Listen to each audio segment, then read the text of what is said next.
जय हिंद जय भारत दोस्तों।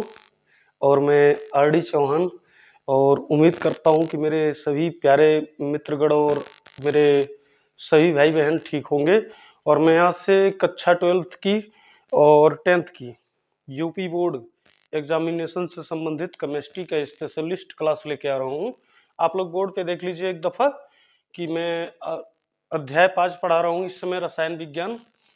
मैं फिर से 1 से 4 लेसन तक यूट्यूब पे लाऊंगा, आप लोग टेंशन मत लीजिएगा, ठीक ना।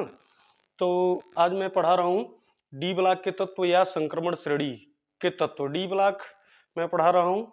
इसके बाद पढ़ाऊंगा मैं एफ ब्लॉक, जिन्हें आंतरिक संक्रमण श्रेणी कहा जाता है बच्चों। तो आप लोगों से एक हाथ जोड़ के निवेदन है कि मेरा वीडियो ज़्यादा से ज़्यादा लाइक्स, शेयर, सब्सक्राइब और फॉलो जरूर करें यूट्यूब, फेसबुक या इंस्टाग्राम पे। तो मैं अपने सभी साथियों से एक बार ये परिभाषा देख लीजिए, पहले देख लीजिए कि कक्षा 12th UP board special class है बच्चों, एकदम लल्लन टैप रसगुल्ला क्लासेस लेके आ रहा हूँ, ठीक ना। टेंशन लेने की जरूरत नहीं है। और मैं आप लोगों के साथ में कंटिन्यू अब वीडियो डालूंगा, ठीक है। तो यहाँ देख लीजिए कक्षा 12th यूपी बोर्ड रसायन विज्ञान भाग 1 अध्याय 5 डी ब्लॉक के तत्व या संक्रमण श्रेणी के तत्व। डी ब्लॉक के तत्व या संक्रमण श्रेणी के तत्वों की परिभाषा क्या होती है बच्चों।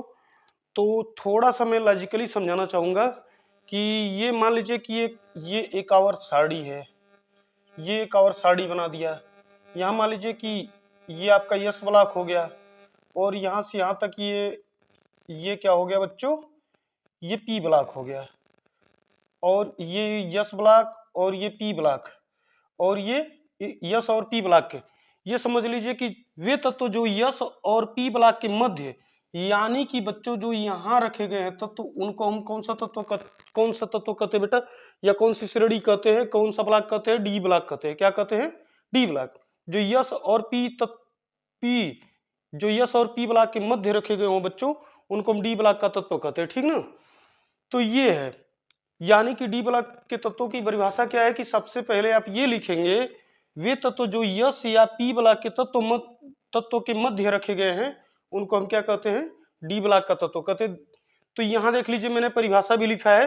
वे आप लोग जैसे वीडियो रोक करके परिभाषा भी डाउनलोड करते रहिएगा, आप लोगों से भी बहुत रिक्वेस्ट है।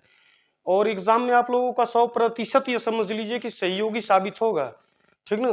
तो यहाँ देख लीजिए परिभाषा भी लिख दिया हूं कि वे तत्व जिन्हें यस ब्लॉक तथा पी ब्लॉक के तत्वों के मध्य रखा गया है, उन्हें डी ब्लॉक का तत्व कहते हैं, तथा जिनका इलेक्ट्रॉनिक विन्यास करने पर उनके अंतिम उपकोष एनडी में, यानी कि बेटा एनडी में 1 से 10 इलेक्ट्रॉन प्रवेश पाते हैं, 1 से 10 तक इलेक्ट्रॉन प्रवेश पाते हैं, उन्हें डी ब्लॉक का तत्व कहते हैं, ठीक है बच्चों।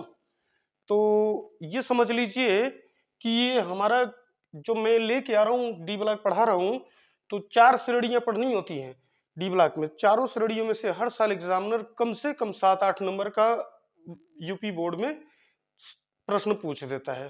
तो इसमें घबराने की जरूरत नहीं है। और मैं स्टेप बाय स्टेप आपके साथ वीडियो लेके आ रहा हूँ। तो अगर आप लोग ये परिभाषा नोट करना चाहते हैं तो ये परिभाषा नोट कर सकते हैं बच्चों, नोट कर लीजिए।